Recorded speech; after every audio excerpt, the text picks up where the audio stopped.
Alpha-1 adrenergic receptor antagonists, or alpha blockers, are the most widely used medical therapy for the treatment of lower urinary tract symptoms due to BPH.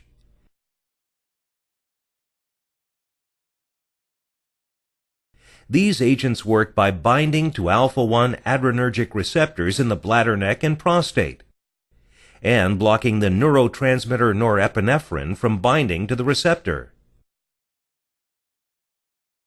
This action relaxes the smooth muscle of the prostate and bladder neck, improving urine flow and reducing BPH symptoms.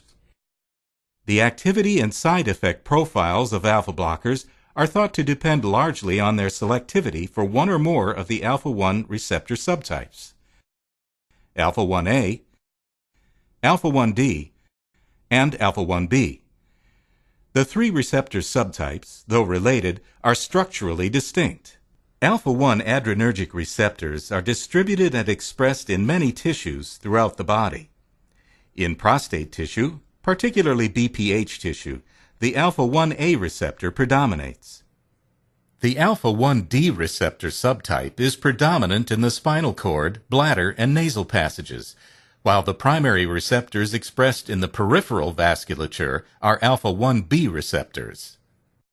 The different receptor subtypes also have distinct functional roles. For example, prostate smooth muscle contraction is regulated by alpha-1A receptors.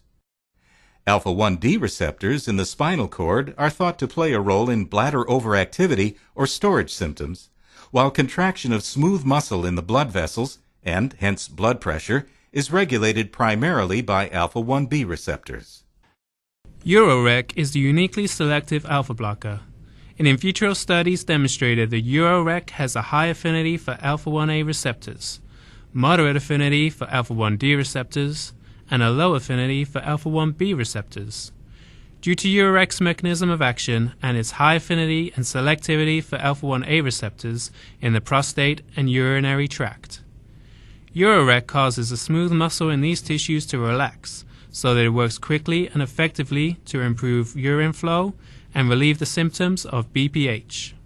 Urorec's low affinity for alpha-1B receptors in the blood vessels is thought to contribute to its low incidence of orthostatic and vasodilatory side effects, such as dizziness, syncope, or fainting.